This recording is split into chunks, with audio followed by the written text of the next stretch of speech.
Record গায়ে আমরা তখন একটু ক্ষুব্ধ হয়ে যাই, কিন্তু কারো গায়ে হাত তুলি।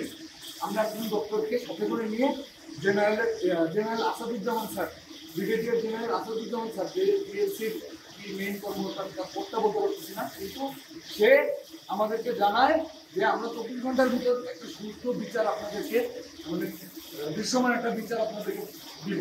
কিন্তু 24 ঘন্টার ভিতরে আমি জেলে, 24 ঘন্টার ভিতরে বলা হলো রাত 12টার দিকে কারা মারামারি করছে, কার নাকি বলা কিছু যার কোনো ক্লুই নেই আমাদের, তারা আমরা নাকি তাদের দলের অংশ, আমরা নিচে কোটি ভাঙচুর করছি, 2 লক্ষ টাকা সামগ্রী ভাঙচুর করছি।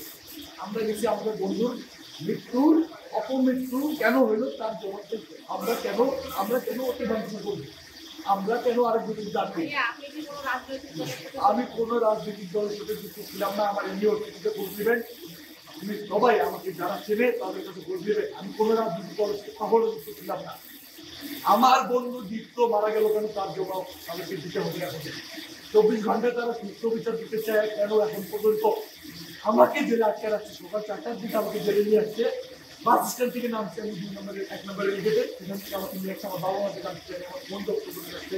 আমি বারবার বলছি আমার বাবা মাকে একবার জানান, আমার মা কিন্তু আমার মা অসুস্থ, মা জানতে পারলে